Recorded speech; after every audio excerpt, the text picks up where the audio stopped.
We're expecting another few people to log in the next couple of minutes, and while they're doing that, I would like to welcome everyone to the webinar on interoperability. My name is Dr. Velitsa Hitova, and I'm a research fellow at the Science Policy Research Unit at the University of Sussex. I'm also the principal investigator of a project called TransPark. And the reason why we're holding this webinar is because of this particular project. Before I explain what the project aims to deliver, I want to say that we particularly appreciate that you have decided to join the webinar today, considering how nice the weather is outside for most of the UK, at least where I'm sitting right now. So TransPark is a project which was funded by the Transforming Construction Network Plus. This is a consortium which was established with support from the UK Research and Innovation Council, and the initial funding came from the Industrial Strategy Challenge Fund. So Transforming Construction Network Plus aims to help with the achieving of the industrial strategy for the UK by focusing on specific types of innovations and sectors. So TransPark is a slightly unusual project, as it's a partnership between the Science Policy Research Unit, the British Parking Association. You'll be able to interact with some of the representatives from the BPA, and what we call a parking life service company, the Ballas Needham Parking. The objective of TransPark is quite simple. We aim to develop innovative business models that bring together energy, digital and mobility services in car parks. So by doing so, we aim to reimagine car parks as spaces of innovation that can benefit local communities, and that can also create benefits for the parking industry, for the energy industry, digital sector and mobility industries. Particularly, we believe that the focus that we have on interoperability will aid the transition towards net zero, not only across the individual sectors, but also in the way in which these sectors come together to work. Before we proceed any further, I would have to lay out some rules of engagement. The first thing that we like to point out is that the webinar is being recorded. The discussion is also being observed by Raquel Duran. You will meet Raquel a bit later on. Raquel is going to do a live capture drawing of the discussion that we're going to have. The discussion in the breakout rooms, which will happen in the last 1 hour of the webinar, will not be part of the recording, which will be kept on the central Zoom platform. But in the individual breakout rooms, which will be facilitated, it's possible that your facilitators may choose to record the discussion on a separate digital device. This will be done purely for the purposes to help them capture the key points that are being discussed. Once you're allocated into the separate engagement rooms, I'm sure your facilitators will give you the option to raise any objections to this arrangement. If you are not happy with your facilitators doing a digital recording of the discussion, please do let them know. All parts of the webinar will be conducted under Chatham House rules. That means that in any communication or write-up of what was discussed in the seminar, we will talk about key points that are being raised, but they will not be linked to specific individuals. An important thing to remember is that we ask you in the first 2 parts of the webinar, that is during the presentations and the expert panels, to please switch off your microphones and cameras. This will make it easy for us to share our screens and to ease the Wi-Fi connection. When you are allocated and go into the breakout rooms, we strongly encourage you to do the opposite. Please switch on your cameras and microphones so that you can interact better with the people that are in the breakout rooms. Also, we want to say that please type any questions that you have for the presenters or the panelists in the chat at any point. We advise you not to wait until a specific section or presentation is over to type in your question. I will going to be chairing the webinar, and I will be reading out the questions that are typed in the chat. If there is a need for clarification of any of the questions that are being asked, you might be invited to unmute your microphone and to explain your question. I hope these rules are clear, and I look forward to the engagement in the next 2.5 hours. So what to expect today? After I give you a few words of introduction as to why we decided to get together and do a webinar on interoperability, I will introduce you to two very talented researchers who I'm working with in the TransPark project. Kuja Young is going to talk about the evolution of interoperability as a concept and how it has developed in the individual sectors that we're talking about today. Dr. Kat Lovell, also from SPRU, will be talking about the business models for parking, and particularly the opportunities to create, capture and monetize value through interoperability in the future. After these two presentations, there's going to be an opportunity to ask questions.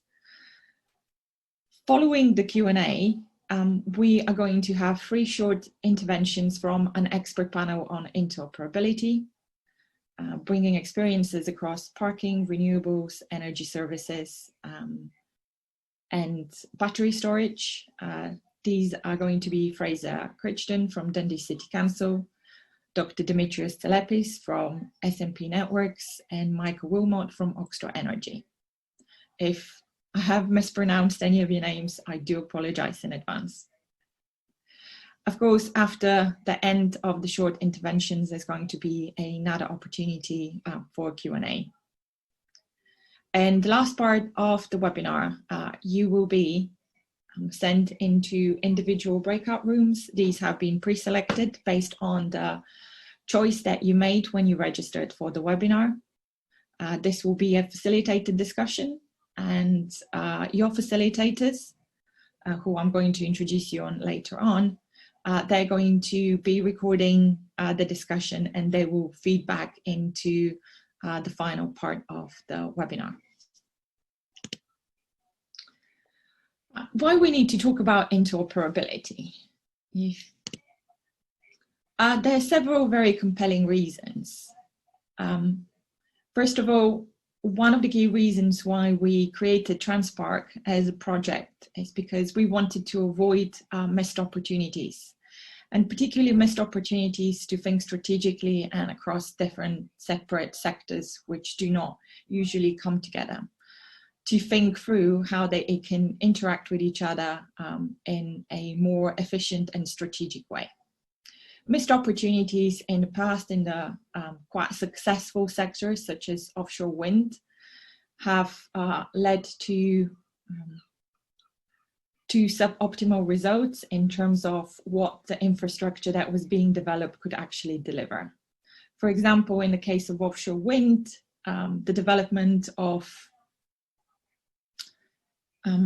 singular connections between the shore and the individual wind farms, only at the capacity of which they were expected to operate, precluded opportunities to connect these in a supergrid, and also precluded opportunities to connect and put online offshore wind capacity much quicker. Another big reason why we wanted to talk about interoperability at this point in time, it has to do with net zero, and particularly the way in which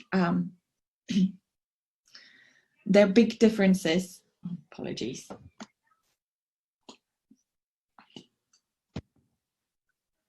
particularly the big differences there are between different individual sectors in how they're expected and when they're expected to meet their net zero targets.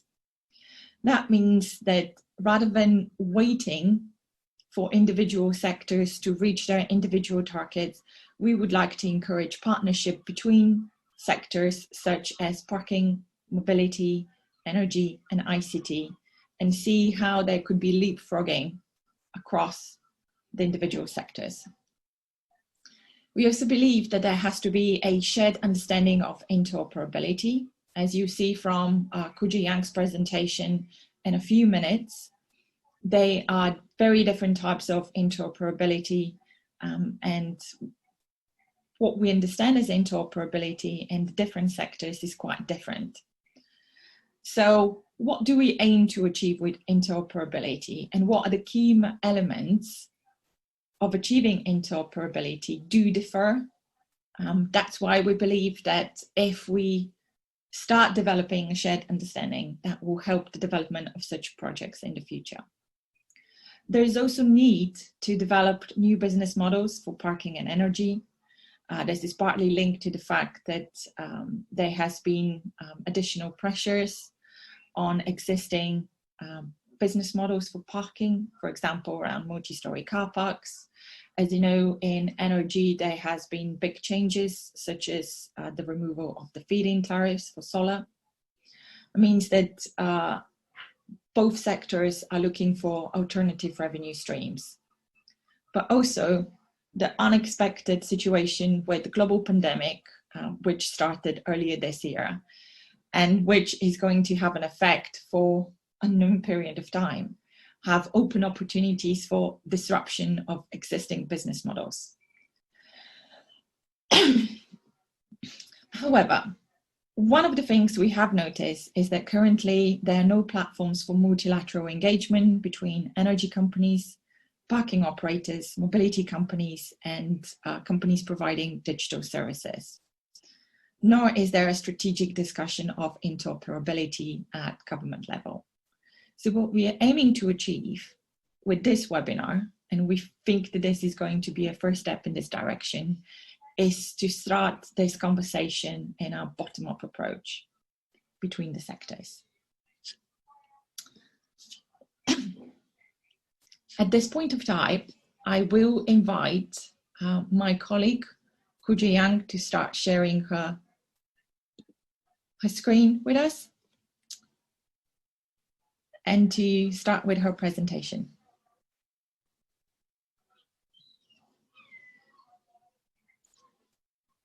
While Kuja is doing this, I would like to introduce her very briefly. Kuja is just coming at the end of a 4-year PhD program, which was looking at how wind and solar energy are connected into the national grid and provincial and national level policies in China.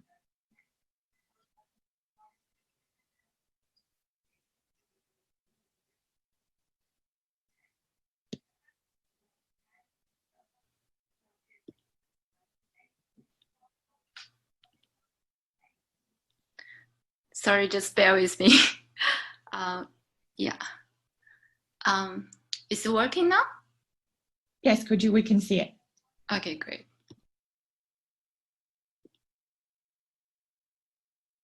Okay, thanks for the introduction, Riley. So I think Riley already put like a nice foundation for my presentation. So in this presentation, I'm going to introduce the different definitions of interoperability and also how the concept evolve over time. So it covers 3 aspects. Apart from the historical, kind of understanding of the concept, I'm also going to present 3 small cases to unpack interoperability, and also trying to propose some kind of shared understanding in the end, which provide the foundation for our later discussion. So the concept of interoperability actually first introduced in the 1990s in the information sectors. It offers a way of understanding, how can we mobilize different computers, can communicate with each other, and also how the electronic devices, they can understand and deliver and sharing the data and the information. But now the interoperability concept has been adopted in the different fields. For example, it can cover the physical integrations and the sharing of information and data, but also it refers to the ability of the different systems to understand each other and also to use the functions across different sectors or across different systems. So that's a key kind of understanding of interoperability. But also in the recent years, I think the concept of interoperability has been closely related to the concept of the digital services. Or we can say the digital services makes the interoperability actually quite key. And also it connects to the sustainable development goals as well. At the same time, the concept of interoperability also has been expanded from the original idea of the physical integration and the data and information sharing towards to the organizational and institutional level interoperability, but also from the focus from the supply side and also towards to demand side concerns. For example, I'm going to talk about this using the mobility as services and smart parking as a case later. At the same time, we can also see the concept of interoperability, for example, in the energy sector, also closely connected with the goals of the green development and sustainable development. At the same time, the interoperability has been framed as proactive interactions across different sectors. So it's not just about to achieve interoperability in one system. It's also about how we mobilize, the different kind of sectors which conventionally maybe they don't talk to each other, but currently in this concept, they have to proactively interact. And I'm going to use the case of the diffusion of electric vehicles to unpack that point.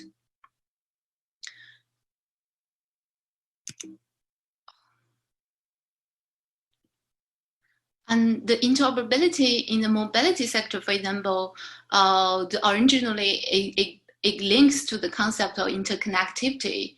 And the interconnectivity referring to the integration, for example, of the European kind of railways, which makes all of the countries connected by the transportation systems, but originally it mainly referring to the physical and operational connections. But currently the concept of interoperability has been defined, how the different kind of transportation modes can be operated together to deliver more efficient kind of service for the consumers. So here we can see the consumers is quite key, for the concept of interoperability.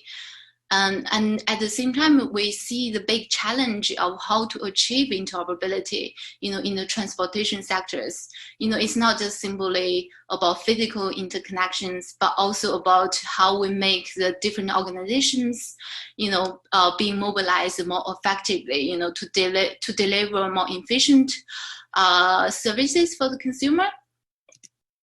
And in the energy sector, the interoperability aims to enhance the flexibility and functionality of the grid operations, and also to enable the great integration of demand response, and also to provide more energy efficient and also to use more renewable energy towards more green and sustainable development. And so we can see the interoperability in the energy sector is quite necessary to achieve the current kind of goals, especially to encourage, to enable the electricity consumers to take advantage of delivering more cost-efficient energy services, and also to respond to the demand side kind of concerns. And at the same time, we also want to achieve, more innovation-oriented and to deliver more, new energy services, because for the interoperability, it can deliver, different kind of data, and which makes it possible to deliver the different services. And based on that, we can also maybe deliver the different kind of business models to achieve to use the different data. So in interoperability in the energy sector, actually, it goes beyond the original concerns, which mainly talk about the interoperability across different buildings, but actually it goes beyond the conventional kind of sector boundaries, which more articulate how we integrate buildings and grid and energy system, and also the other system, for example, maybe mobilities, and the kind of different kind of systems to work together to deliver like more efficient services. So here in this slide, we provide like kind of very simple kind of mapping of the different concept, which makes the interoperability very key. So on the left side, we can see, we talk about Internet of Things and the data management or the intelligent transportation systems, which makes, the digital kind of infrastructures more visible, and also which makes the interoperability is possible. But on the right side, we see there's a demand, for interoperability. For example, the current trends of the smart parking and mobility as services and the diffusion of electric vehicles, which respond to the social kind of challenges or environmental challenges. And for the diffusion of the electric vehicles and mobility as services and the smart parking, it all requires interoperability. But also interoperability across different sectors, for example, the parking, ICT sectors, and mobility, energy, and buildings. So we can see, for example, we take the smart parking as the example. So the smart parking actually is the development of smart parking is respond to the social challenges, for example, the congestions. So how we deliver more efficient parking services, which use less resources, for example, the fuel, time, and space, and to achieve like the faster and easier and dense parking of the vehicles. So the smart parking is response to, this kind of social demands, but it's at the same time to really diffuse the smart parking. It really requires interoperability, and which also encounter a huge kind of challenges, which also involves, like the involvement of the different stakeholders, for example, the local authorities and investment firms and the large organizations and the commercial parking operators, which require all of the stakeholders to have to work together. And we see the smart parking, for example, it includes electronic parking payment systems and also the parking customer convenient kind of applications. But how to achieve, like the smart parking? We see the current situation is quite like the facilities, for example, has been, like lack of maybe the capability of the communication, which makes it quite hard, to respond to the, for example, the consumers kind of demand. And at the same time, we see that maybe there are multiple kind of suppliers for the same facilities, and maybe there is a lack of standards, which makes it hard, for the different facilities also communicate with each other. But at the same time, there's a demand, for the smart parking to deliver, services-oriented architectures. So how to achieve that is a huge kind of challenge. So the adoption of smart parking really requires the data, material, and technical interoperability. And the second case I'm going to talk is about the mobility as services. So this concept aims to provide the seamless kind of trips over one interface, and by combining the different transportation kind of modes, which enabled by the digital kind of services. So it really offers alternatives, for the current kind of transportation system, which are dominated by the private vehicles. But at the same time, it really requires the high interoperability across the different transport modes, and also the collaborations across the different stakeholders. And also the mobility, because the concept of mobility as services requires a real-time response to the user's demand. But also it really have to focus on, how the users, really, their experiences. But what's really interesting for the mobility as services is also how we really change, the consumers' behaviors and also the other actors' behaviors to achieve, this goal, which makes the cultural and organization and institution level interoperability is also very key. This is the contrast, for example, compared to the smart parking. And the third case I'm going to talk is about the diffusion of electric vehicles. it has been recognized the lack of interoperability has been a key barrier for the diffusion of electric vehicles. For example, the interoperability of how the charging plugs can fit, in the different size, whether it's in the office or in your home. So that's really a key factor for the diffusion of electric vehicles. But at the same time, the diffusion of electric vehicles actually can respond to the, to deliver more energy efficient and green development goals. And so how to really achieve, the interoperability to enable the diffusion of electric vehicles? We can see currently it really faces huge challenges. For example, the architectures for electric mobility, maybe they provide insufficient kind of integration with the electricity system, which makes it less efficient to use, for example, the more renewable energy oriented, energy supply, and also how to mobilize, the architecture design to respond to the using of the electricity as well is a big challenge. So currently, it seems like there are kind of very huge, kind of urgency to deliver, the new business models which can capture, the different values and to enable, this rapid kind of diffusion of electric vehicle. And we're arguing if we want to enable the rapid diffusion of electric vehicle, there really needs, the interoperability or the proactive interactions across the different sectors. For example, the mobility, energy, parking, and building sectors. And here we offered a kind of we can see maybe a framework to bring all of the different elements together, trying to have a shared understanding of interoperability. So we propose when we say interoperability, we have to focus the interoperability across the different sectors, parking, energy, mobility, buildings, ICT sectors, but also it has to cover beyond the material and technical aspect, but also regulation and cultural and organizational level interoperability, also very key.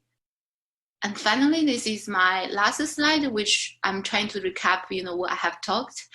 So we can see the interoperability really can enable to deliver the efficient services, and also able to deliver the functions across the different systems.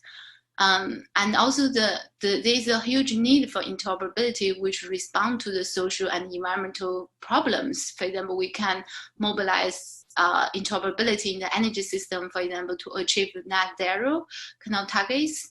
And also the concept of interoperability evolves over time, and also it really differs across the different sectors, as we see in the three cases. But also we recognize the existing studies have really predominantly focused on technology solutions to achieve interoperability, but neglect the aspect of organizational and cultural level interoperability. So we propose to focus on these two aspects, as I mentioned earlier, to what extent the interoperability across the different sectors, but also the interoperability have to cover the different aspects. Yeah, I think that's the end of my slide. Thank you for your time. If you want to know more information, just visit our website. Yeah, I'm going to stop sharing my screen now. Thank you very much, Kuja. And while Kat Lovell is getting ready to share hers, I would go into a brief introduction of Kat, but at the same time, I would encourage everyone who has a question to Kuja to type it into the chat, and I will make sure I read it out once Kat finishes with her presentation.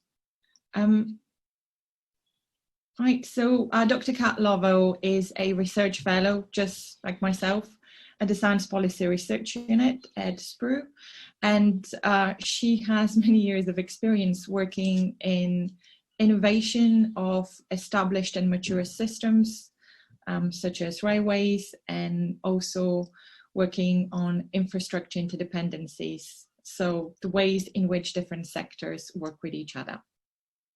Kat, please go ahead. Thank you very much.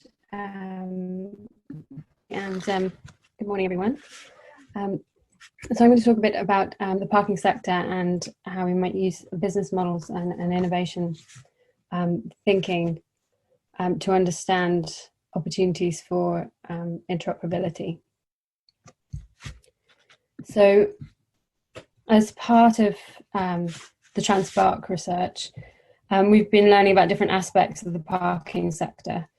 This has involved written material and seminars that are publicly available, but also a series of interviews with key actors from across the sector. And this talk starts to put together some of that learning with a business model approach to help us understand areas of change and innovation in parking and where they might come from.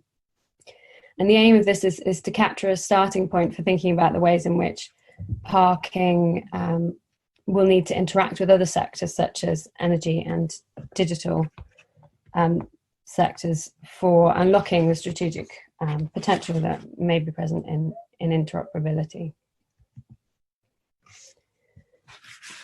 So I start by introducing business models and then apply this thinking to the parking sector and highlight some key avenues or channels for innovation that brings out. And of course, in the course of talking to people and learning about the sector, an area that kept coming up around the impacts around COVID and impacts that will have on the sector. So I've also included some of the key areas that potentially represent a deeper change for the sector, as well as two sort of themes of visions for the future that were coming up in the sector already. So what do we mean by business models? We define business models as how organizations create, capture, and monetize value. So if we understand an organization's business model, it gives us a good idea of its priorities and focus. Then if we think of innovation as changes to create value, this highlights the areas of attention for innovation or change for a particular organization. Or put another way, we can see what better looks like from the perspective of a particular organization. And the parking sector is a complex one. It's got a wide range of actors, technologies and services involved, and it's inherently about points of interconnections. So it's already a space with a great deal of integration and also applying, adapting to a context. So in this kind of setting, a business model approach can be used to understand how activities fit together and what the opportunities and barriers might be for collaboration for innovation. Further, if we think about interoperability, as Kuj has already introduced, it could be a key area for creating value for users and an important area for strategic development for the sector.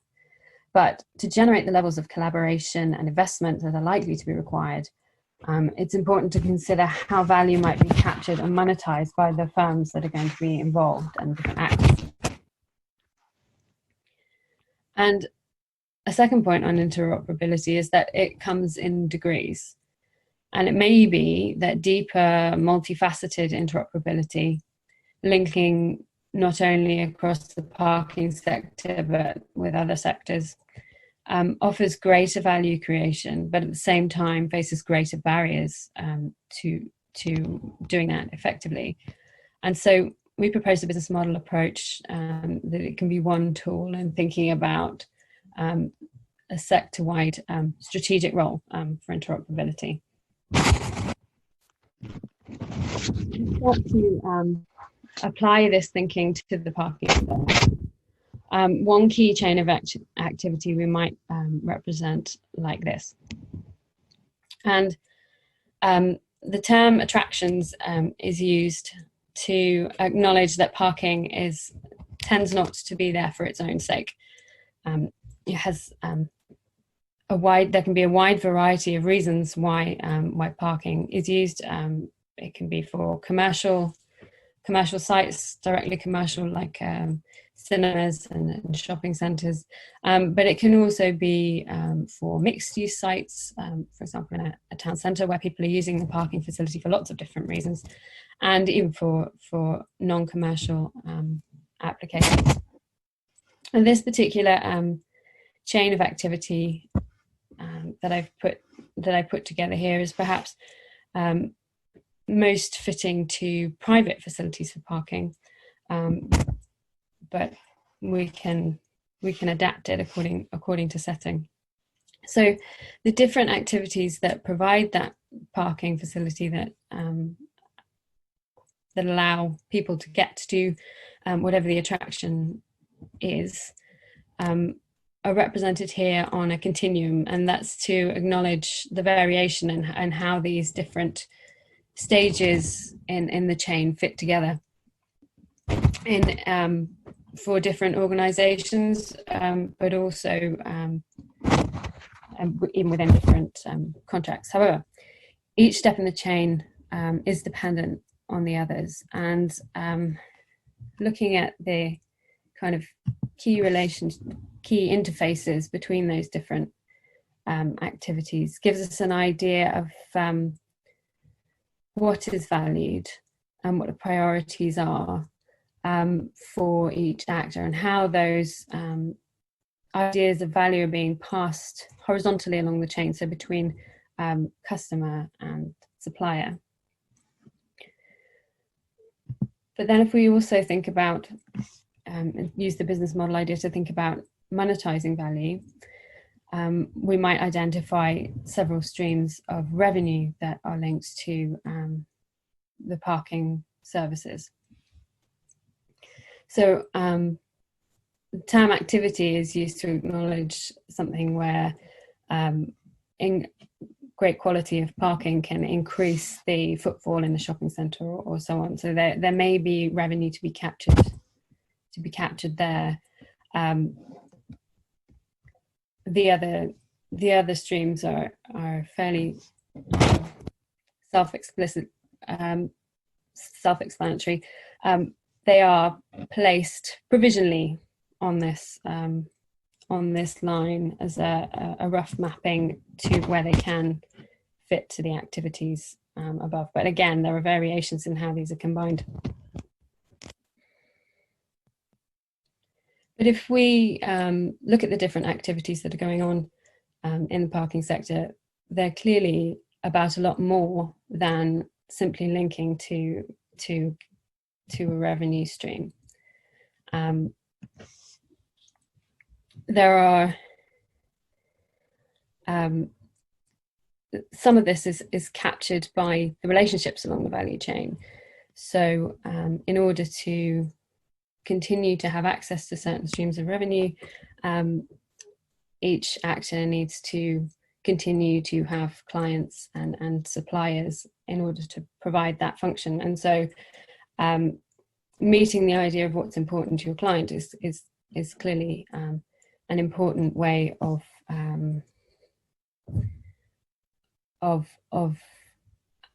capturing of having an idea of what value is.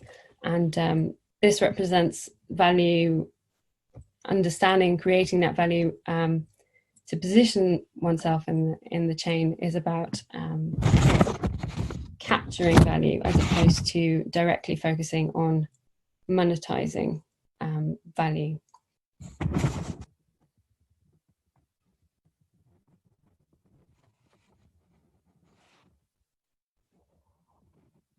So if we look at organizations' positions in the value chain and those client relationships, as well as the more direct ability to monetize value,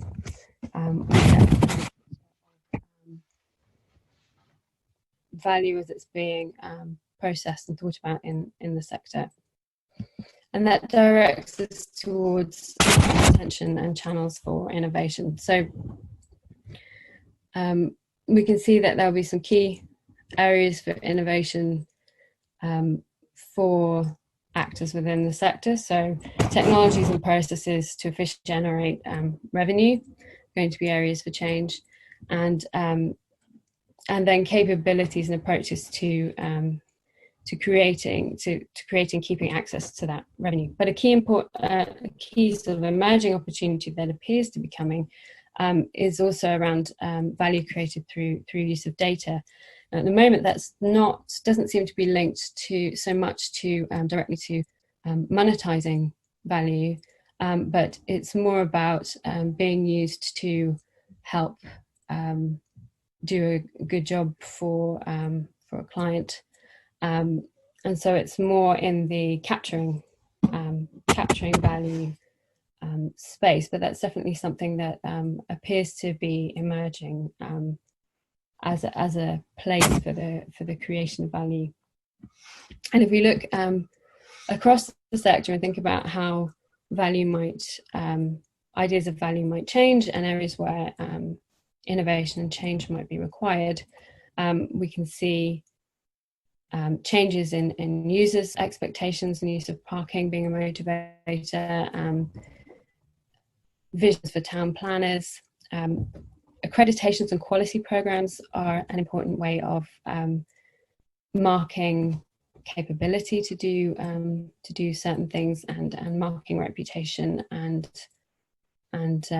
position in the sector, and have the potential to shape the value that is a focus for organisations. And again, agreement in users standards. And sector issues, we see some of these shifts are happening fairly suddenly, linked to COVID. So these are some of the areas that people talked about as potential areas of impact on parking for COVID. And the first three are linked to sort of shifts in how parking is being used. So where people are parking and purposes of journeys, what is valued in parking facility, what is needed is potentially changing, and also of course changes to how parking connects with other forms of mobility. But then there's also a couple of threads of changes that are deeper, and that's highlighted in changes in context for parking and the business of parking. That's around, there are likely to be planning changes in terms of changes in priorities, but also changes in processes that are potentially coming quite quickly. So things like digitizing aspects of the planning process are being tried out, if you like, in these circumstances, and they may go on to be a feature of planning in the future. And even deeper than that, there are potentially changes in what people value, and changing priorities in economic activity and the geography of where people work, and eventually where they live. So there's all this change going on, which highlights the need to be able to respond to shifts in value, as well as to continue to adapt to capture that value and monetize that value for the organizations that are delivering parking services and other services to us. And a final area that came up throughout the discussions, not particularly linked to COVID, but more in general, when people were talking about how parking sector is developing and where they see things going. And there were these sort of two different visions that tended to come up, and they came up across different actors. And I've put them into themes, but there are these sort of two ideas coming through. One is around interlinked journeys. So route planning, parking space identification, reservation payment, all happening automatically and digitally for you in using parking. And the other area around reducing cars in city centres, and initiatives around parking for active travel, and quite deep transformations in terms of the geography and practices for that. And we can see in both of within these visions, interoperability is clearly a big part of realizing these kind of changes.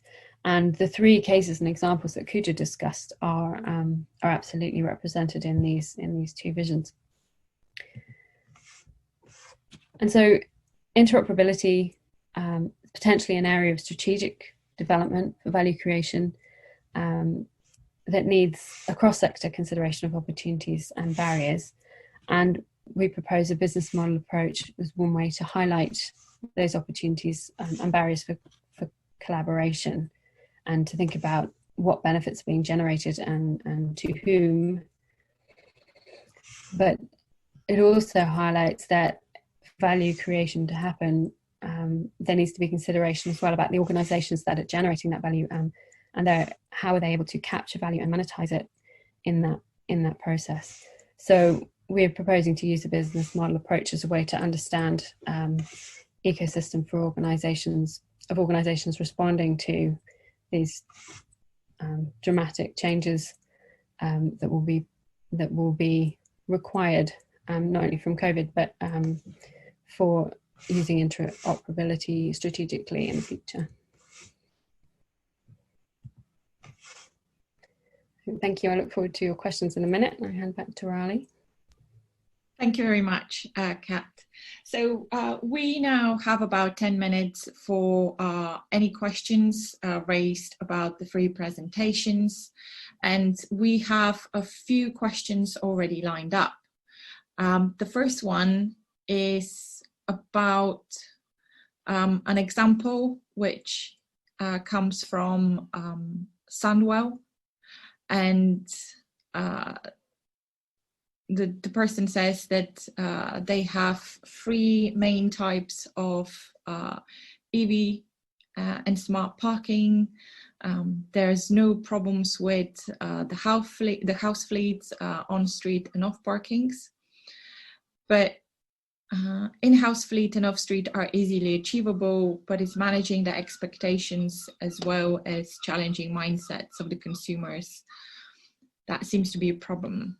So the question asks us to reflect on difficulties of managing expectations and changing mindsets of consumers, as well as how to assist the consumers by offering fiscal benefits and helping local authorities with funding, as they're in the present climate extremely strapped for funding. Okay, and before we answer this one, there is another question about behavioral barriers to interoperability. Some demographics, such as elderly, disabled, digitally excluded, have less demand or appetite for interoperability. How do we make sure they're not left behind? Okay. Kuja, do you have any take on behavioral? Yeah, maybe I can briefly respond. I think both of them like very, very key questions, and also it needs to be considered when we really start on interoperability. Especially like the first question, I think it's mainly related to how we, generate the values and how we capture the values, and how, how the values can be captured, by the different stakeholders, and also the values for whom. I think they are very key. But I can understand, like at the early stage, it really needs the coordination among the different stakeholders, and there really needs like the like co-understanding of what do we mean by interoperability, and also at the same time we have to have a shared understanding. Apart from the shared understanding, I think the shared vision for the interoperability is also very key. For example, it really connects to Julian's question, for example, whether interoperability is going to be inclusive or it's going to be exclusive. I think that's very key, whether it's mainly empowered by the digital kind of devices, or it can be also, coordinated across the different, stakeholders. And considering, like every, consumers, their demand. It's not just about like certain groups of people for their convenience, but also like have to be very inclusive. I think that's very, very key for our discussion. So I don't really have like a real kind of answer, but I think that these two questions are very key for the consideration. I think I believe you and Kat maybe to respond. I think. Thank you very much, Kuja. One thing I want to briefly say with regards to the first questions, and particularly what kind of fiscal benefits could be developed to help local authorities in funding. I would say that one of the great things about the concept of interoperability is that, and the connection we're trying to create with business models, it gives us an opportunity to think through how linking up different types of services, which usually would not reside or be located within parking spaces, can create opportunities for alternative revenues. So that could also mean that potentially we can use available funding from government and other institutions in specific sectors in order to develop types of business models and value propositions which could create benefits for a much broader set of stakeholders. So for example, thinking through how creating value propositions across digital mobility and energy services could create value for local authorities as well as stakeholders from these individual sectors. The main point here, I think, is that if we focus on purely on technical interoperability, perhaps we forgo opportunities to bring together such value propositions, and to, when we start thinking about interoperability in terms of organizational, cultural levels, then we can start thinking about these deeper multifaceted aspects of interoperability that can only be built over time and could create these kind of value propositions which create and capture value for a broader set of stakeholders. And also, of course, not only focusing on financial value, economic value, but also thinking about how do we better articulate social values and environmental values around well-being, clean air, and green recovery from COVID. Kat, do you have any take on the first or the second question? Thanks, Riley. Mostly to agree with what's been said, and they're both very interesting areas. I think for both of them, there's a value in mapping out the way value is thought of in a sector. And if we're thinking about commercial actors contributing to change, we're thinking about making that work for those actors, but it's also an opportunity for non-commercial stakeholders to look at what voices and what capabilities are missed in this set of exchanges. And I think that adds to, sort of contributes a bit to both, speaks to both points a little. One thing, thank you, Kat. One thing I wanted to add is that one of the things that we intend to examine in the TransPark project is particularly who is value created for from interoperability, and that's quite an important question, because most of the time, if a business model makes economic sense and it creates and captures value for key stakeholders, and I mean economic value for key stakeholders, then usually it's a successful one. But I think at this point, with net zero and with the need for a kind of green recovery from COVID-19, we have to ask questions. How do we make sure that demographics such as the elderly, disabled, and those who are digitally excluded, that they're able to also create, to capture value from these types of services that are being developed. I would say that the way for me in which this will be possible is to think about strategic investment and to use interoperability to create business models and to invest strategically ahead of need in areas not only where we anticipate that there's going to be a sharp increase in demand, for example, such as electric vehicles, but also to think about how do we invest in areas where there is specific vulnerability.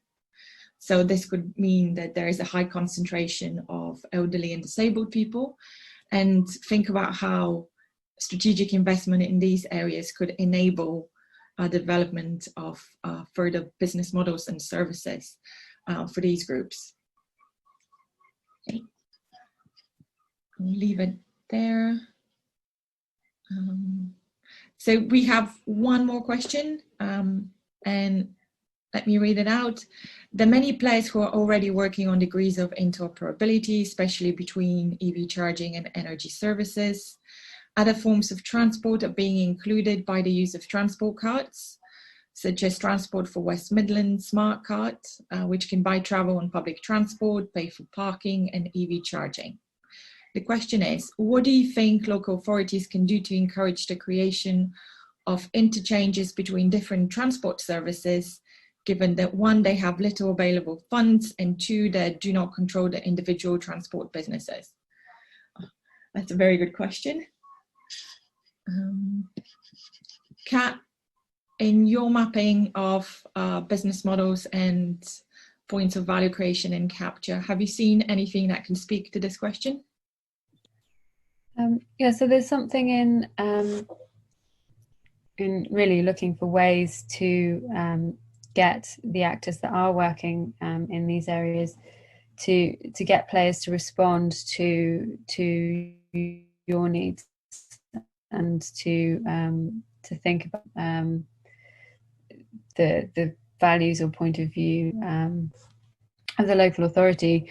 And yes, without direct funds to do that, it's a difficult position in terms of directly thinking about how they're going to monetize a response to value. But there are other aspects in there around value. Obviously, there's the regulation route, which is tricky, but for certain things and can help. But if you've got a set of key actors that are part of one sector and have sort of certain interactions, things like the accreditations that are attached to that sector are potentially valuable, sort of interacting with what's included in accreditations and the groups that these actors respond to. So they're very aware of policy and interests and what it is that they need their sector to be doing. So that kind of broader process definitely came out as an area to influence, but that's potentially a different set of skills for local authority than thinking about it in terms of procurement. Great, thank you very much, Kuja. Maybe I can add to Kat's point, because I was thinking from the local authorities' perspective, maybe it can play a big role apart from like the funding, because I think you can play a role as a system kind of builder, because the interoperability is really about bringing like the different elements together. So it really needs a key actors which can coordinate among the different stakeholders. I think that's really the space for the local authorities. So it's not just about offering like the funding, but it's about like how you bring like the different actors which has different values together to deliver this kind of interoperability, or to deliver more efficient services which respond to the social and environmental kind of problems. Yeah, I think that's a very key kind of aspect, I think, for local authorities. Sorry. Great, thank you very much. And this is actually a very good point to end on this part of the discussion. Speaking of local authorities who have been quite innovative in the way in which they are addressing some of these issues. I would like to introduce you to our expert panel who are invited to do 3 short interventions talking about specific aspects of interoperability. First one is Fraser Christian. He is an assistant manager at a corporate fleet department at Dundee City Council. And over the past few years, he have done some amazing innovative projects around the diffusion of EV infrastructure in the city, and can offer an interesting perspective of how can local authorities approach these challenges and work on issues around interoperability. After that, we're going to hear from Dr. Dimitrios Tselepis, who is a postdoc researcher at the Department of Electronic and Electrical Engineering at the University of Strathclyde in Glasgow. More interestingly, he's also a Chief Technology Officer and a co-founder at Smart Power Networks, which is a quite innovative company looking to work on a very interesting project bringing together renewables, EVs and parking. And last but not least, we're gonna hear from Michael Wilmot, who is a CFO and Business Development Manager at Oxford Energy. Michael has a very extensive international experience working on different aspects of energy and particularly around developing business propositions for renewable projects.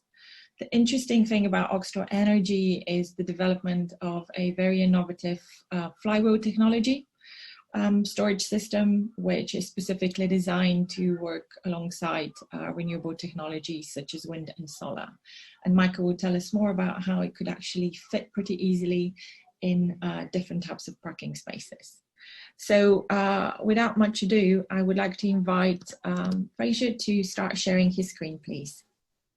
You have a 10-minute for your presentation. This then will be followed with opportunities to ask more questions.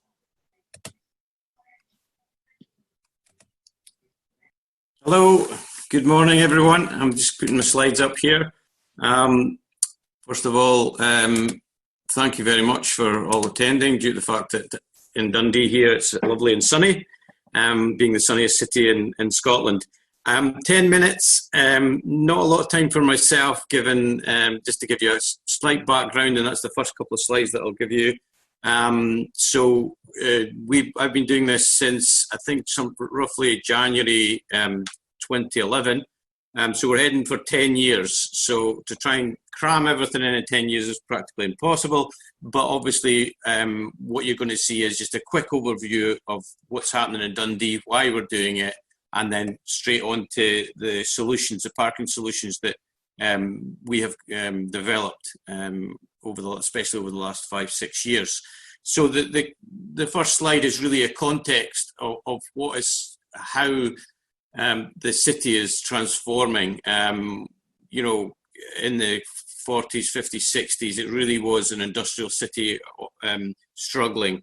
Over the last, it was 16 years ago that we started a £1.1 billion regeneration transformation of the waterfront and other areas of the city. And there you can see the new V&A Museum, you can see the new gardens in the city centre. It's halfway through that development.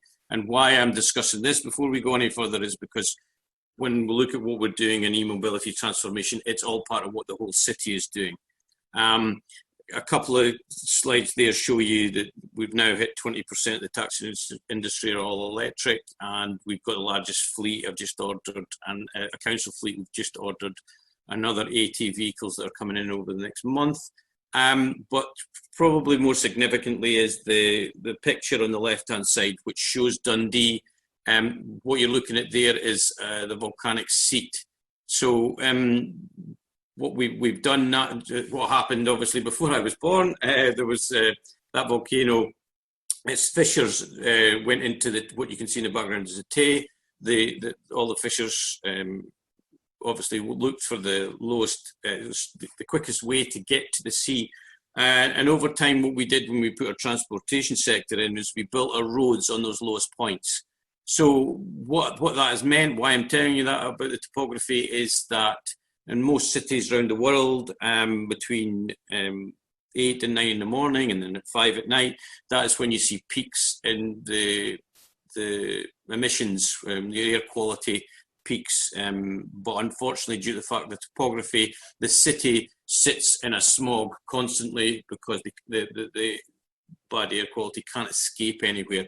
So back 10 years ago, our two options were we either looked at bulldozing the city flat, which is obviously quite a difficult thing to do, or we had to change our transportation.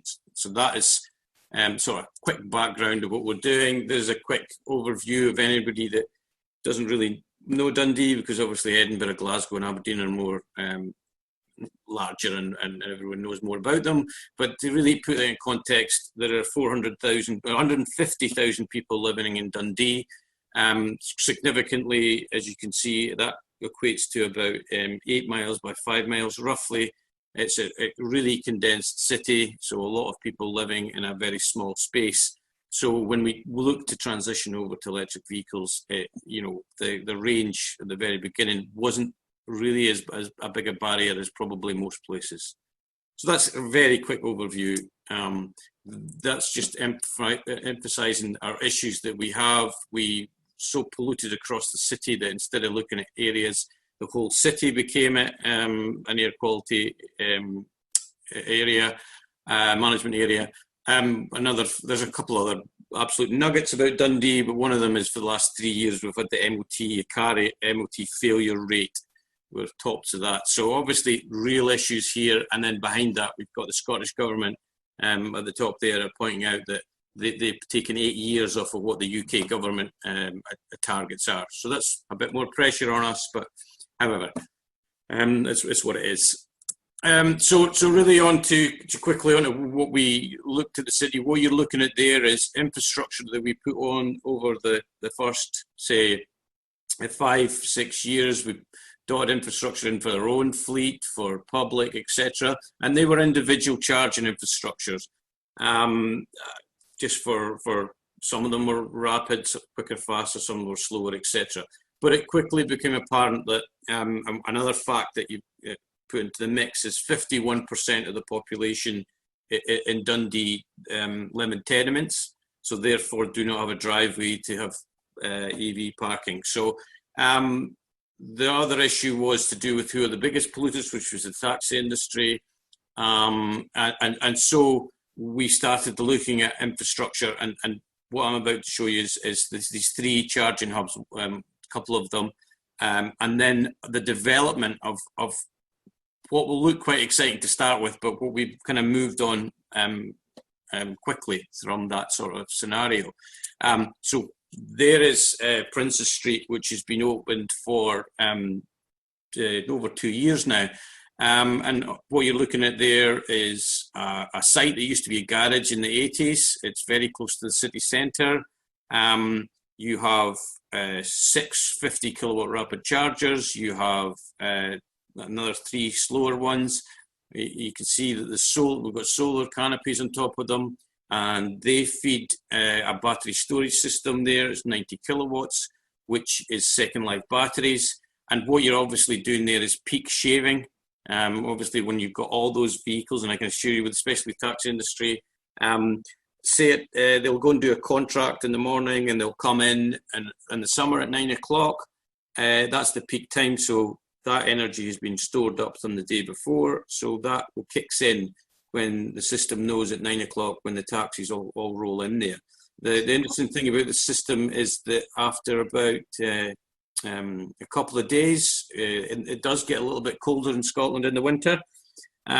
So at 8 o'clock, they start coming in at 8 o'clock in the winter time as opposed to 9. And after a couple of days, the system realizes that, and it will then start using the battery storage at 8 instead of 9 in the morning in the summertime. So it's always trying to get the best utilization, and as I say, peak shaving is what you're doing there.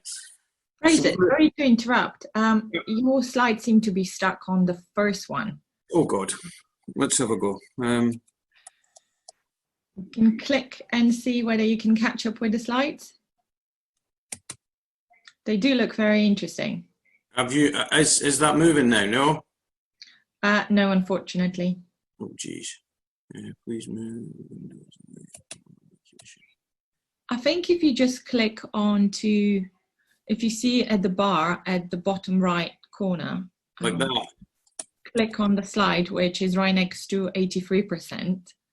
You know, the little icon. Yeah.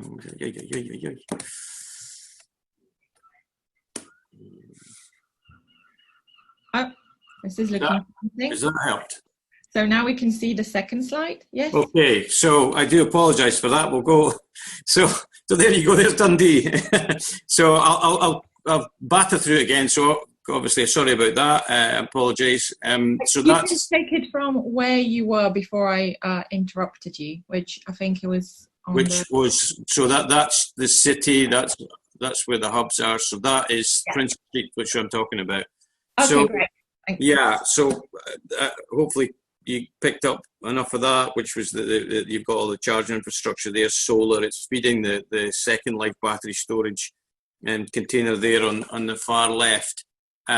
So one key factor I was just going to go on to there was, admittedly, it calls it a Princes Street hub at the top there, but we call them all car parks because we have TROs on them. Traffic orders is the only way that we can control that no combustible cars go in there. We have a parking team running about electric vehicles, and they will ticket anything that is non-plug-in, and that's crucial because all you get is icing. So that is regarded as officially a car park. So as I was saying in the presentation, we kind of moved on quickly. I'm trying to see my slide to remove here. So then we moved on to that was the second hub we built. This is the third one, and this was then developing. And obviously, you can see it's a different design, but it's in theory it's the same thing. It's solar on top of it. You've got chargers there. I think some of the presentation earlier on said advertising. What you can't see there is we've got 4 of them that have screens. When you plug in, advertising comes up while you're charging, etc. So this one was a movement on down the coast. There's about 40,000 people come into the city every week. So this is on the outskirts of the city. And what we want there is for people to bring their electric vehicles to this hub site, the car park. It's in a car park. Leave their cars either charging or just leave them at a parking bay. And then at that site is right next to the railway station you see there. So just to the right of that hub is the railway. And then just next to that is a cycling and biking track that takes you, and walking all the way into the city centre. So that is allowing us to try and keep vehicles out of, whether they're electric or combustible or whatever.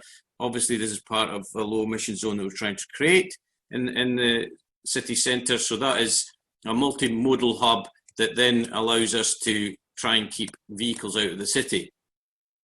So then, as I pointed out, it gets cold, but sometimes it also gets wet and cold in the winter in Scotland. So we appreciate that maybe somebody's coming with an electric vehicle and they say, well, right, I'm going to take my car in the city centre. So what we now then developed was, what you can see there is we've got 3 multi-storey car parks on the inner ring of the city centre.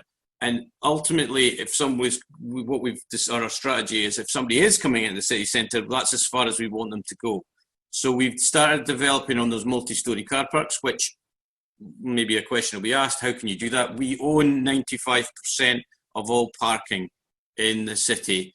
It is something that I know is not the norm, but that obviously allows us to do a lot more strategic thought and building and do it quicker because we own them.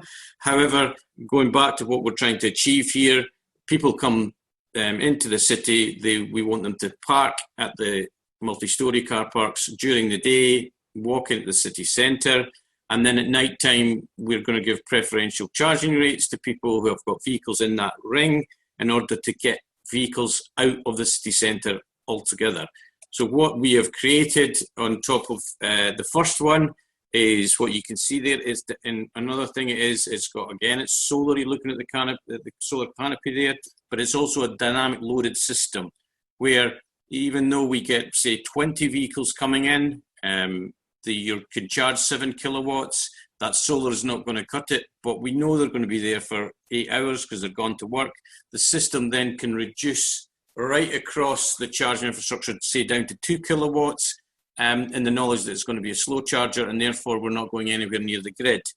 On all those sites that we also do, we over the energy, because that's key to all this, the energy. So on that site, for argument's sake, we put 800 kilowatt of power in there. We're only ever going to use, obviously we can add to it. At the moment, we're only using approximately about 70.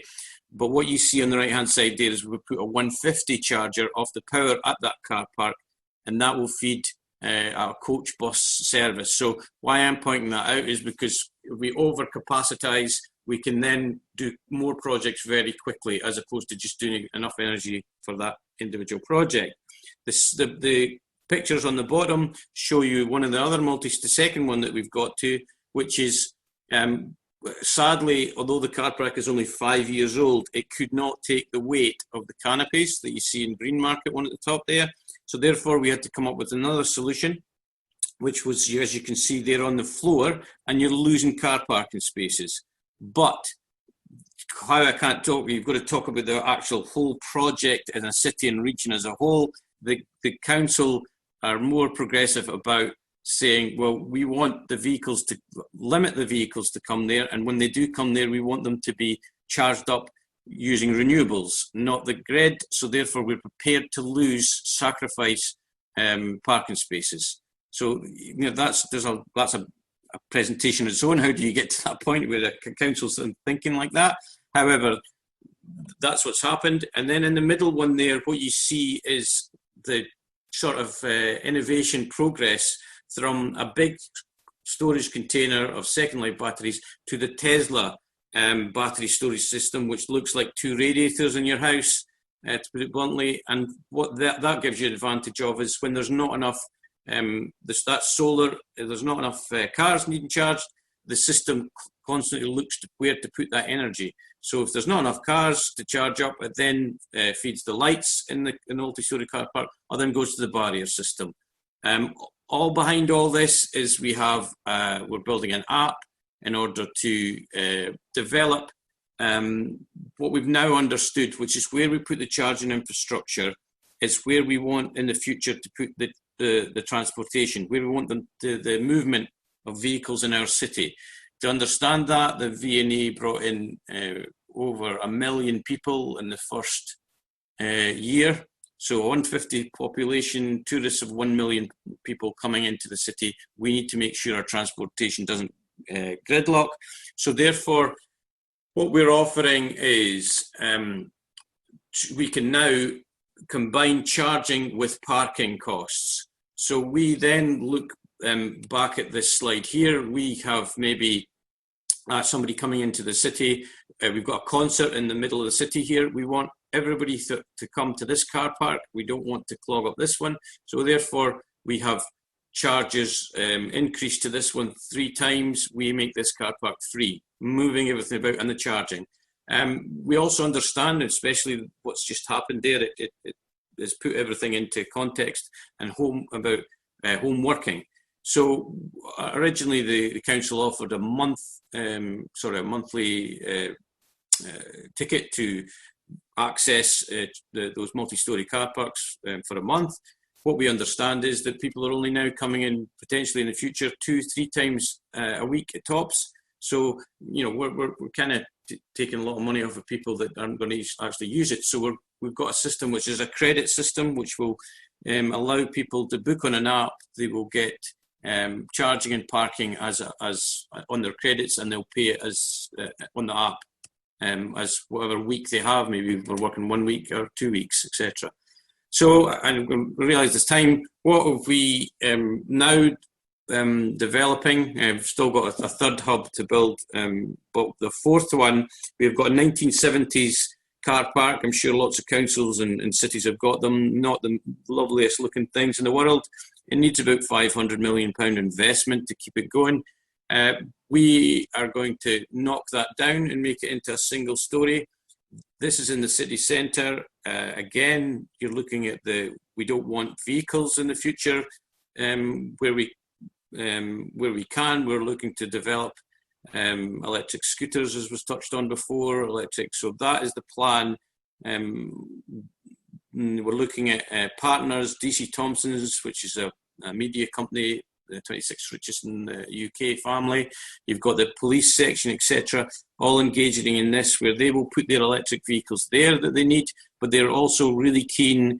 They've got DC Thomson's, for example, has over 5,000 employees in the city centre. They're very keen to engage with them to say, can you provide us with e-mobility solutions, scooters, bikes, etc., at this car park that you're creating, as you can see, hopefully you can in the picture. And then you've also got within that, you've still got ability to park cars, electric cars, etc. But we've got last mile logistics. We also have a delivery company in there. So that shows you the development of what future car parks. I mean, that's already, as you can see, the drawings are being done, and that's ongoing. And I'll end there, but honestly, we've got 21 separate projects, all interlinked, to try and develop the whole city, and this is just part of it. So I'm more than happy for anyone to come up to Dundee and try and understand what we're doing and steal anything, as we have through many other cities. Okay, thank you. Rachel, thank you very much. There's some questions already lined up for you, but we're going to take questions at the end of all three interventions. If I can invite, if you can stop sharing your screen, please, and if I can invite Dimitrios Tsepelis to start sharing his.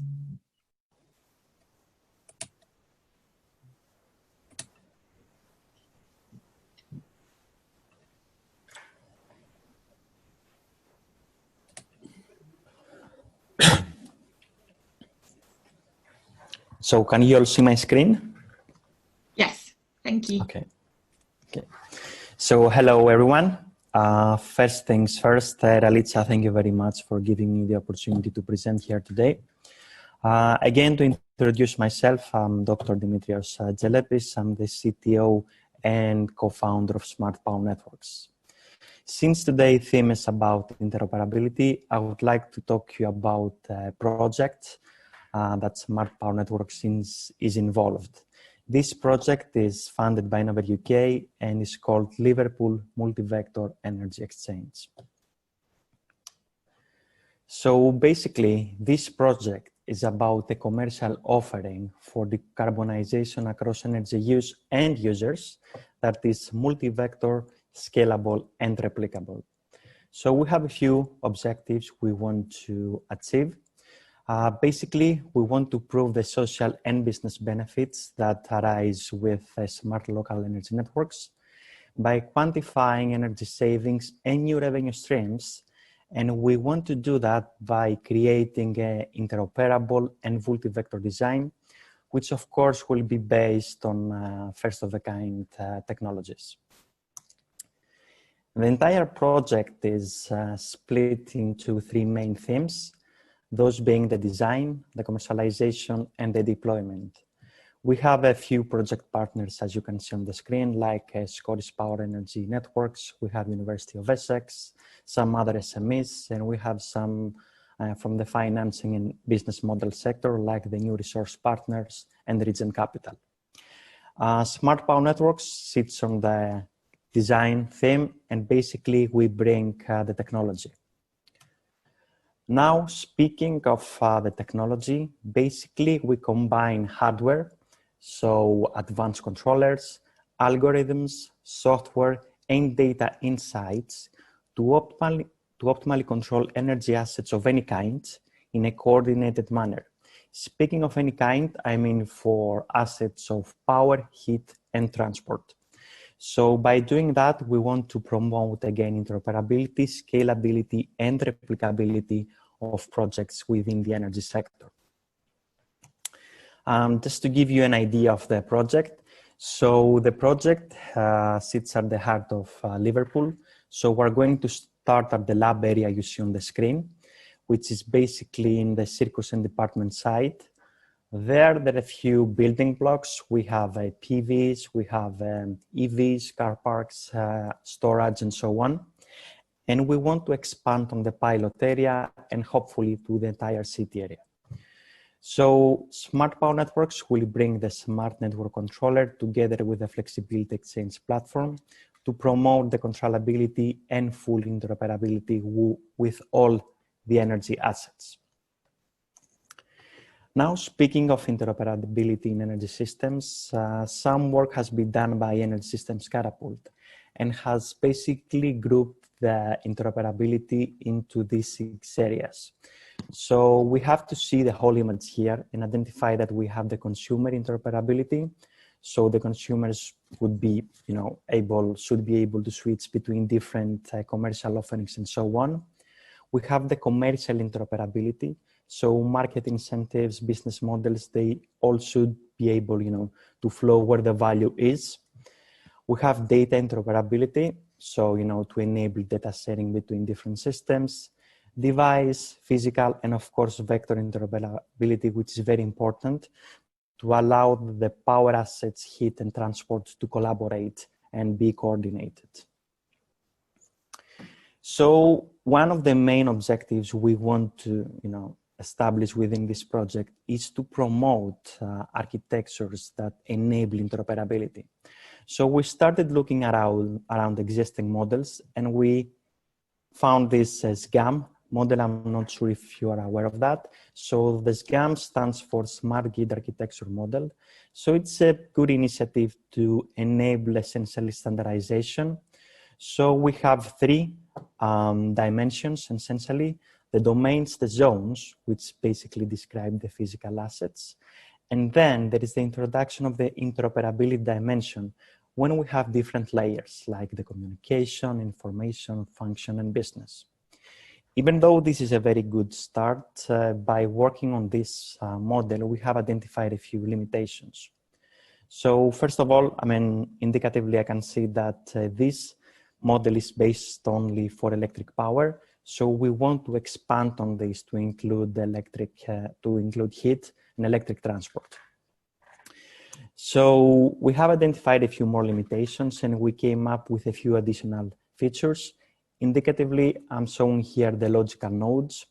So basically, we came up with the idea that every asset, whether this is a service, a device, a platform, or even a user, can be defined as a logical node.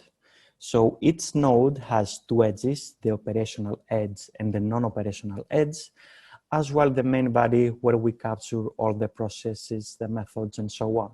So we want to bring all this together, and we want to integrate the logical nodes alongside with other developments within the SGAM model. So we're currently working towards unified architecture that will enable interoperability.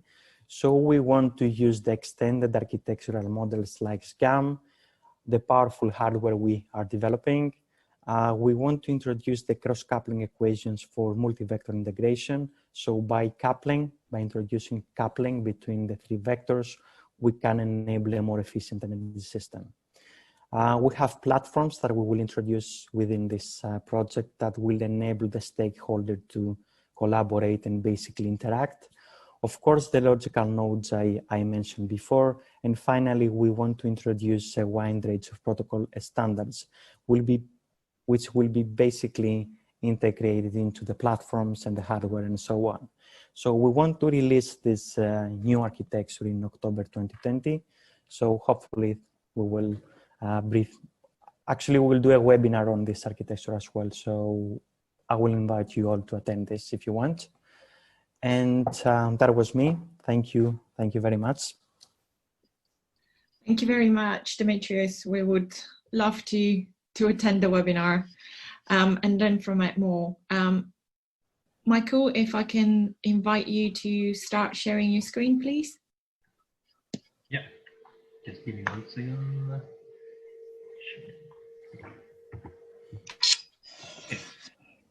Great. Good morning. Yeah, good morning, everyone. So I'm Michael Wilmot. I'm the CFO of Oxford Energy. So Oxford Energy is based in Guildford, Surrey, and we are 4-year-old. What we are actually is we are an energy storage technology provider. So we've developed Flywheel technology from taking some of the output of the technology already developed by the founder, George Pratsinos, from a previous business in the satellite industry.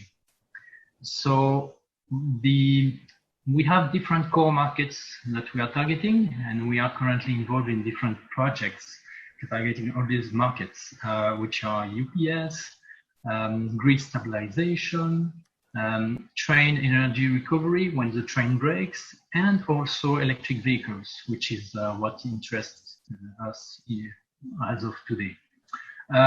So this is one of our core markets, and we in this market, the value that we can bring is actually we can provide a power booster and also help stabilize the frequency for electric vehicle chargers. So this is the main issue, the fast charging in the charging industry, to make sure that whatever the grid connection you have, you are able to charge at a decent rate and give the electric vehicle users ultimately a good experience. And there's also what I was mentioning about frequency stabilization is that you can have side effects or even damage EV chargers when you have some instability on the grid. And this is quite actually interesting for us because we are working, one of the projects we are working on is implementing charging station in a mini grid in Africa, where there's a really high variations in terms of frequency. That's the extreme case actually. So first, I want to demystify what a flywheel is actually. You can just take it as a mechanical battery, and that's going to be easier for you to understand what it is. So you just literally have the electrical energy that is transformed by a motor into kinetic energy, and it starts spinning a wheel, so a mass.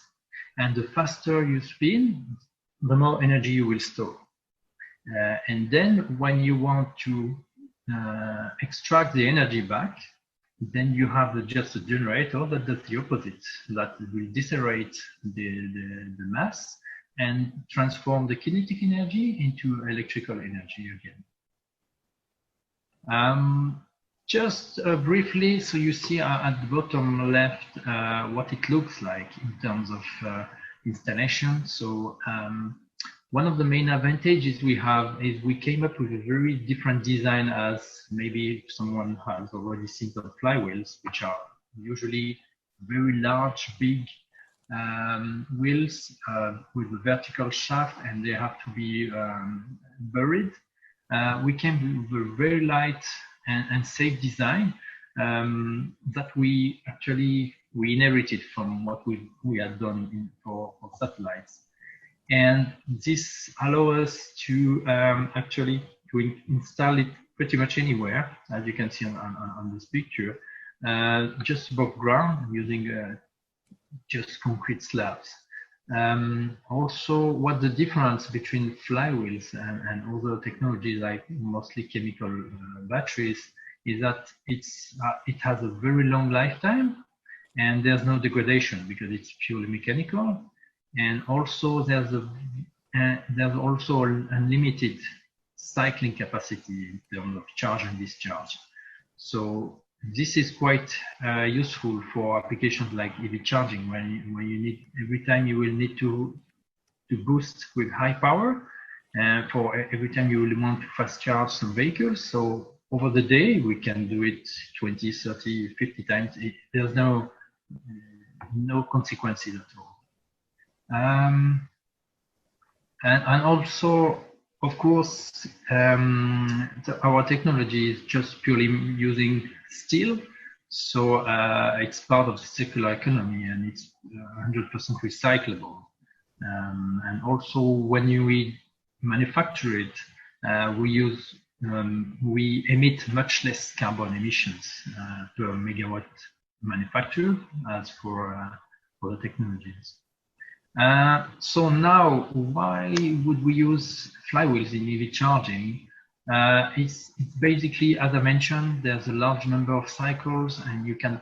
It's basically the objective is to top up over grid connections to avoid having to constantly upgrade grid connections, which are quite costly, or to have to install EV charging stations next to specific transformers. Then you become quite more free in terms of deployment, or where you want to deploy the stations. And it's not necessarily that parkings, garages have the right connection to do it. We've been involved, for example, in a study in Barcelona, and what happened in Spain is that people are really condensely dense in large cities with very large residential buildings, and generally large garages of 200-300 cars, parking lots, and maybe sometimes shared between different buildings. And there's no capacity at all that can be used for EV, at least fast charging, but even for overnight charging. So that's where we can help providing the solution to transform to electrify parking area. So it can, what our solution, so you can see one flywheel has a certain capacity, and it's like a standard size, and then you can multiply by as many as you want to, depending on the size actually you want to deploy. And what it does is that, so normally you have a grid, and then you have your interconnection and infrastructure costs. And as long as you start having more and more usage, you will have to upgrade your connection, and it's a lot of cost. Whereas if you had flywheels in the picture, then you reduce this cost, and you compensate even with the fact that having installation costs, maintenance costs, which are really, really low in terms of, in that case, for our technology, then you end up with a very interesting and quite economically viable model. And even to go beyond this, it's actually, you could combine different technologies using our flywheel with bigger energy capacity technologies like hydrogen or large flow batteries. Then it's completely the technical aspect of the energy storage part can be quite modular, depending on the needs that that each site would have. So just to finalize as well, I was mentioning about variations of frequency, or so what happens is the EV chargers, especially the fast charger, like they have very high inrush current when they need to charge quickly, and it could cause some kind of issues with the grid, and what can happen as well is, depending on the grid situation, it can also have an effect on the EV charger. So it's on both ways that the influence is. And one of the solution we came up, especially on our project in Africa, is that we have the flywheel in between the grid connection and the EV charger. And in addition to being an energy storage, so to store energy to discharge quickly, we also absorb, and we help as a filter. So we isolate, in a sense, everything that comes from the grid, and we provide the perfect output for the EV charger. So that's basically my presentation today, which was quite short. So I'm ready for any questions that you would have. Great, Michael, thank you very much. You can stop sharing your screen now, please. Yeah. Right, we have a couple of questions lined up. I will read them out in the order in which they arrived. So the first question is for Fraser, and you were asked roughly how much heavier is an elevated solar installation versus one mounted on the ground? So it's a quite detailed one. And this is a reference to the multi-story car park where you had to lose spaces by putting the solar panels on the ground of the top floor. Okay, so I'm not going to give you the exact number because I can't remember it, but just in the one where we couldn't put the canopies on top of it, as I said before, is only 5-year-old, and it was built as the waterfront project.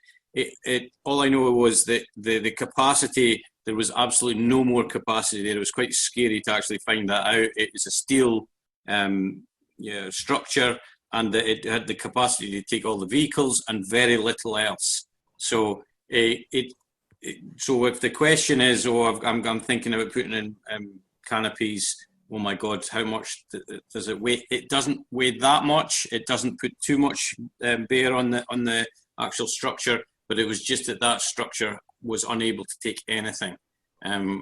So I can get those figures for you. I'm quite happy to do that, but I don't have them at hand, unfortunately.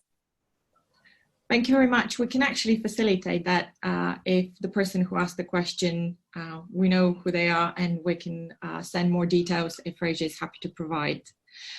There are two questions for Michael. One is, can you tell us more about any car parks where the Flywheel technology is in operation anywhere in the world?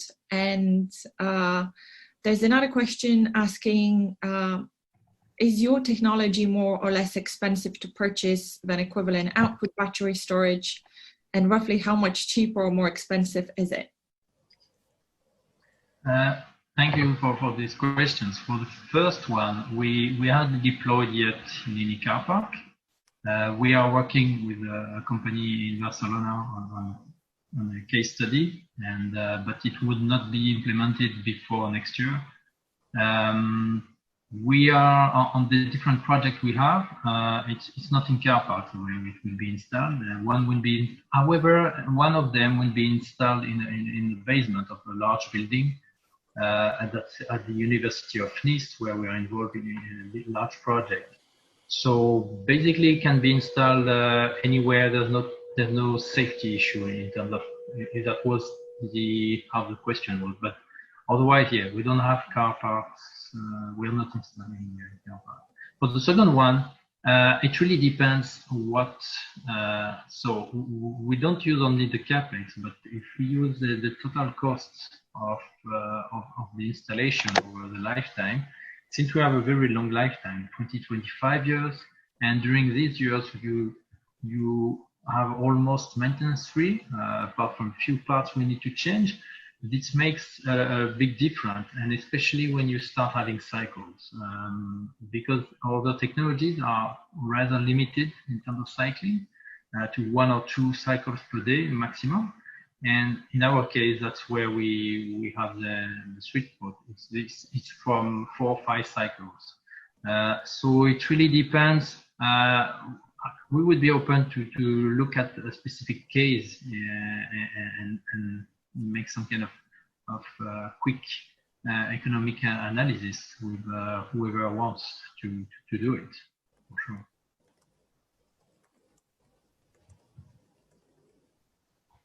Sorry, I forgot to unmute myself. Yeah.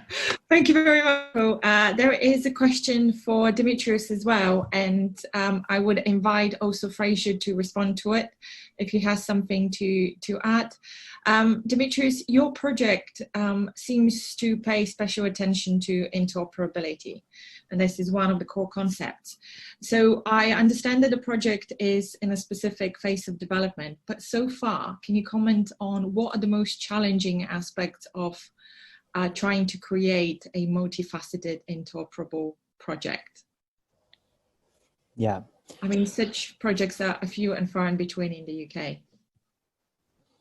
You see, I would say that the most challenging thing to do at this stage is to talk with each project partner and try to engage and identify the needs, the wants and needs basically of each participant in the energy transition. Because the energy transition is not only technical, it's also social. So this is, a very challenging thing. We are developing control and automation solutions. So we know all the particularities with respect to technology and so on. But on the other end of the things, we have people with different needs. We have investors, we have network operators. So I would say try to understand everyone and encapsulate everyone's needs in one solution is very challenging. Thank you. So it's defining the needs of multiple partners. Yep. Do they know what they need? Oh, this is another thing. Some things, sometimes they don't even know because, they're facing challenges. As they go towards the energy transition, some barriers, they come up for themselves as well. So it's not that like they know, beforehand. Great. It's a very good observation, yes. Thank you very much. Fraser, do you have experience and observation on that? A little, yeah. I agree with the points just made there. I think that if we're looking at challenges, I pointed out there, the biggest challenge in all this is really your energy.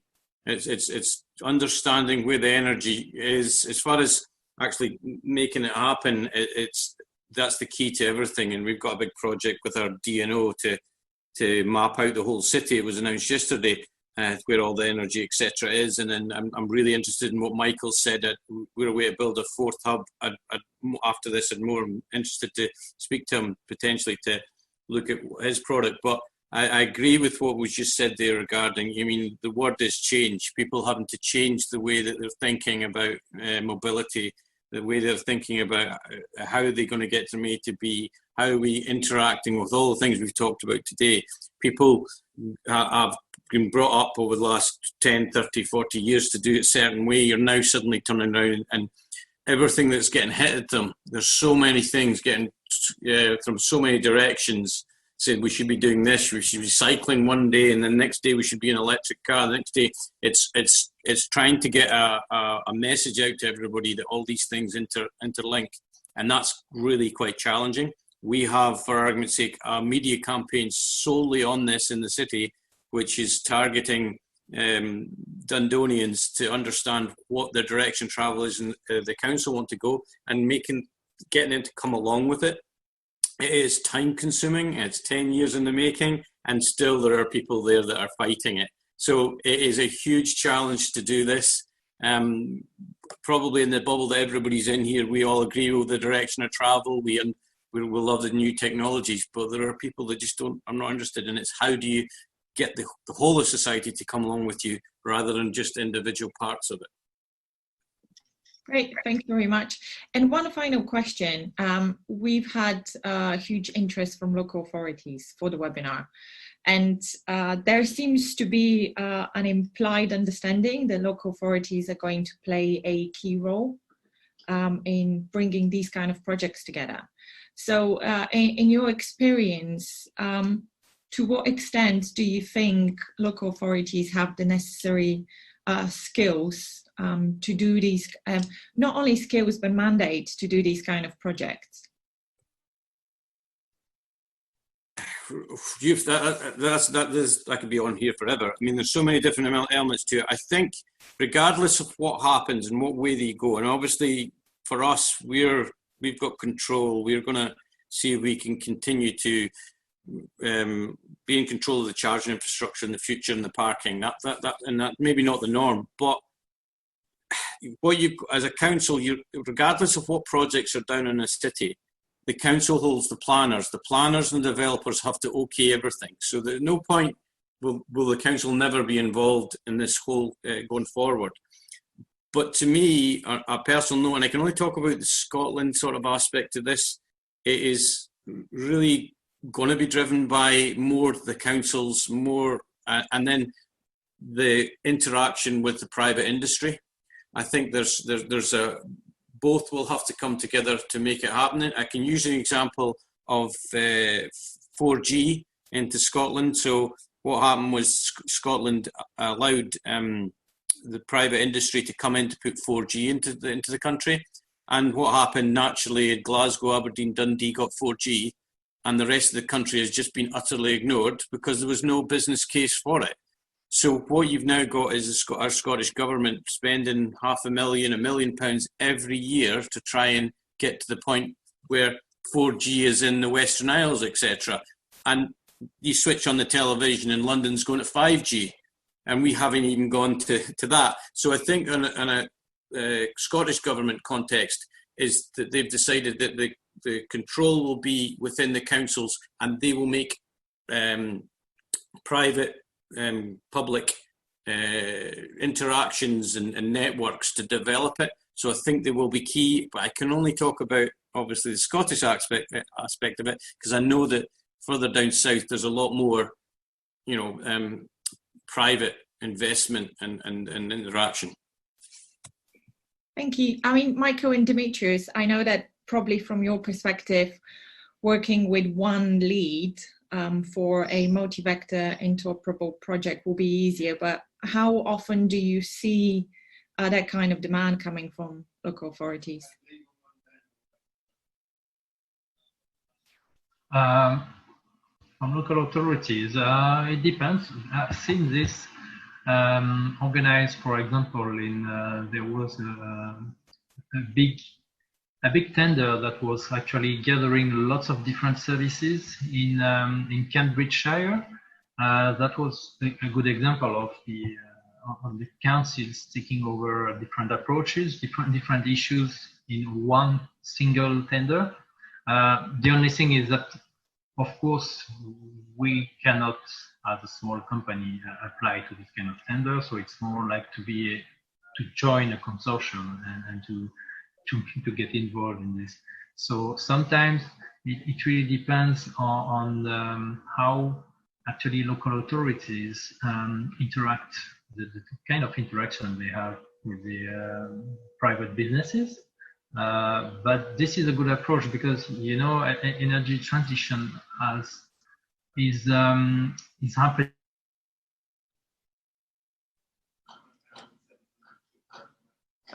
We seem to have lost Michael. Reach first servers, you need to, yeah.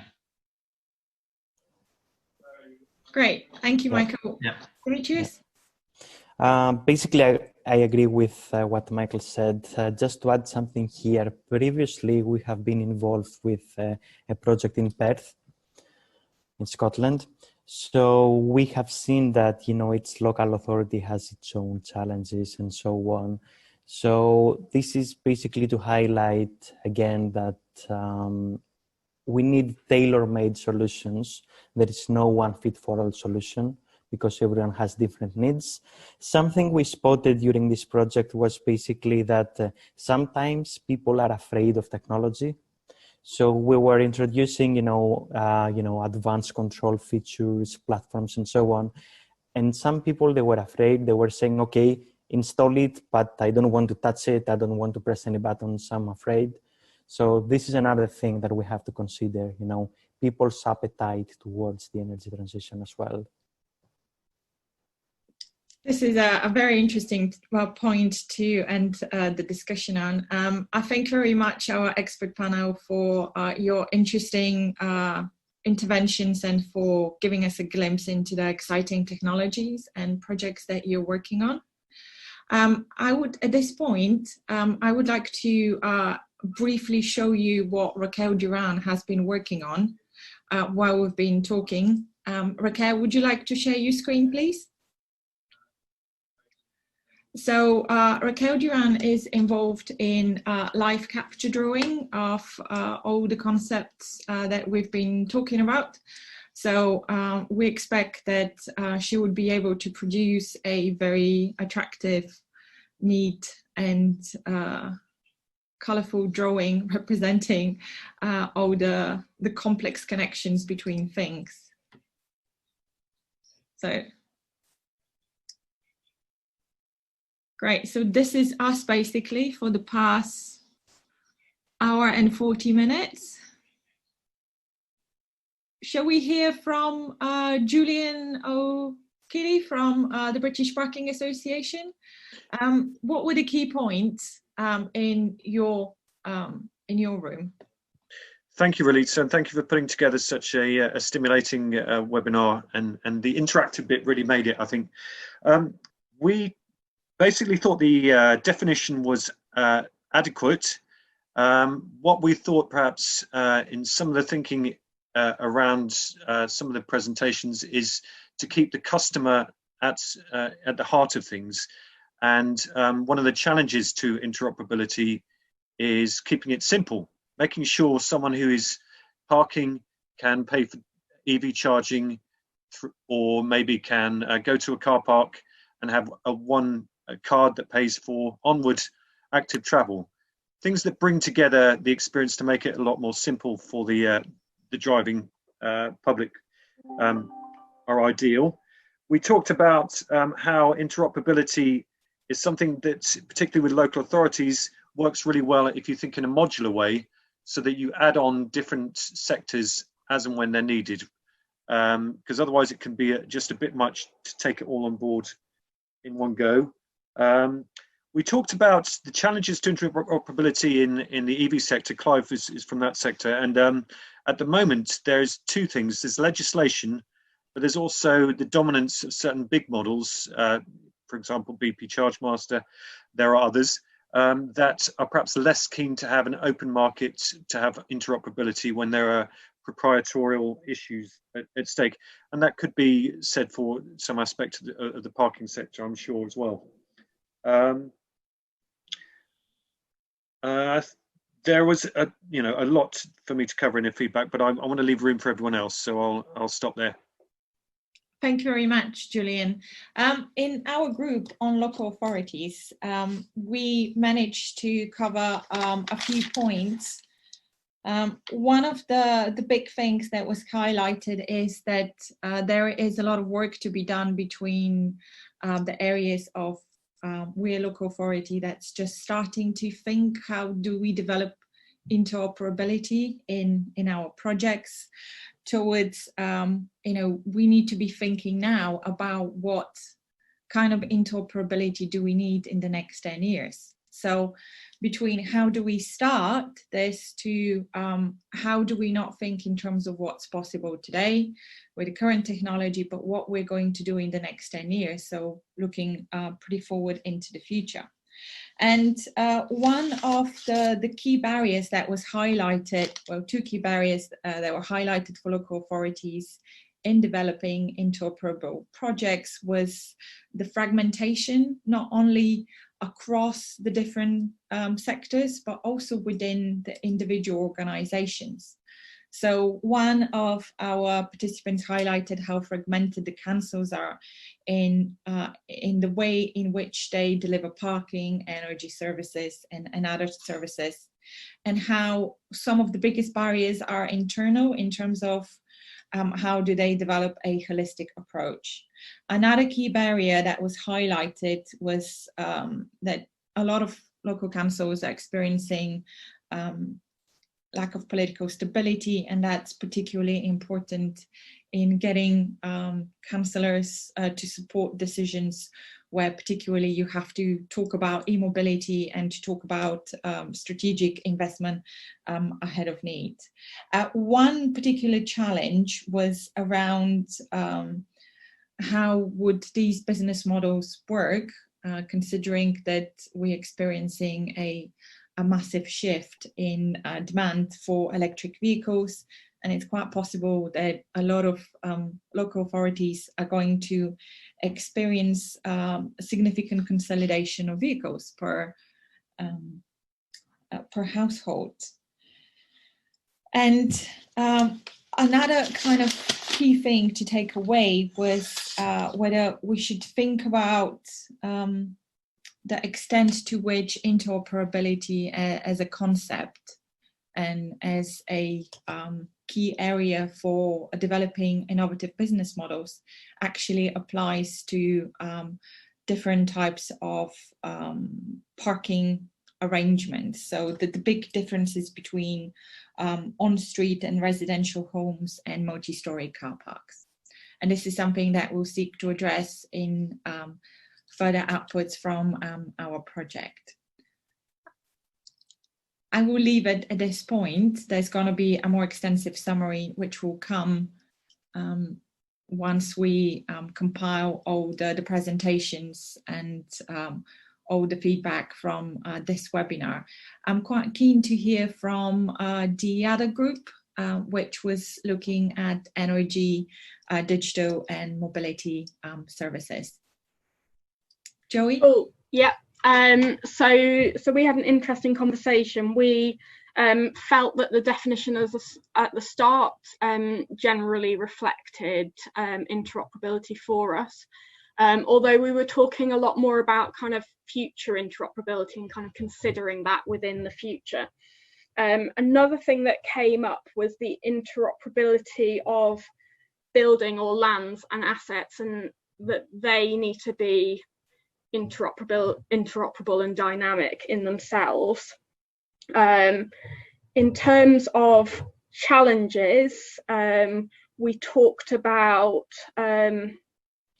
conflicting needs, and also and so the interoperability within that would be challenging.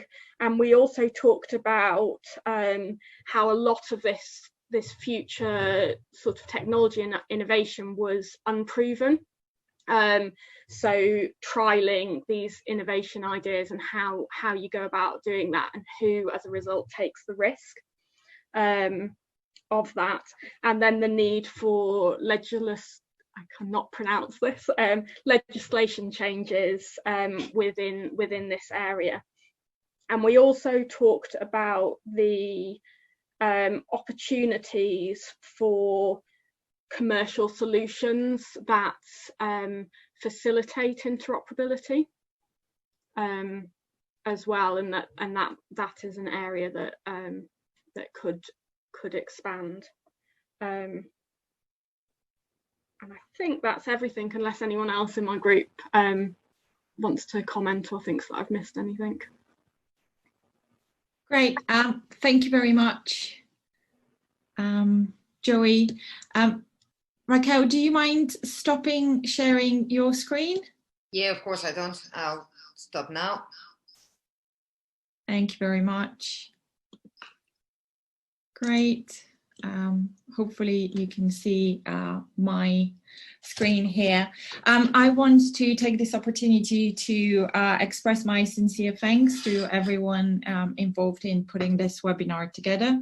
Particularly want to say thank you to Aristair, who has been the wizard in the kind of the back office for making sure that everything runs smoothly. Would like to thank Kuja and Kat, who are the TransPark team, for the interesting presentations, and for I would like to thank the expert panel, Will, Dimitrios and Fraser, for talking about their interesting technologies and projects. And and last but not least, I want to thank to everyone who is interested in the topic, and they joined the webinar today with questions, giving up their time and commenting on the issues that we discussed.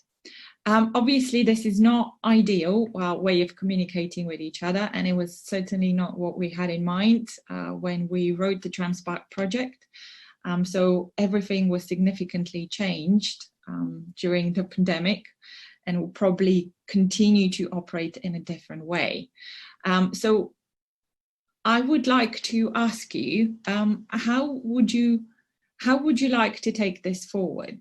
For example, would us looking for a way in which we can provide a platform where you can continue to interact with each other, would that be something that you'll be interested in? For example, would you be interested in the future if we arrange a form of business interoperability speed dating, where you can learn more about different types of technologies and solutions that exist elsewhere? The only way I can figure out of finding this out is to actually ask you to unmic yourself and say so if you think this is a good idea, or if you think there's going to be a better idea in which we can act as a platform for having these intersector discussions. Does anyone have a take on this?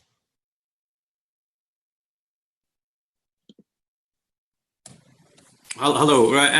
My take on it is I'd be up for taking this forward, but I think the crucial bit is to understand the audience and who, when you talk about what they call network cafes and all that sort of stuff, it's are you going to go and say, right, there's a bunch of council people who work in this sector, and we're going to have all these new technologies, and the technologies will talk to the councils, and the councils will then say, I've got a project and that might work, and that's where it combines together.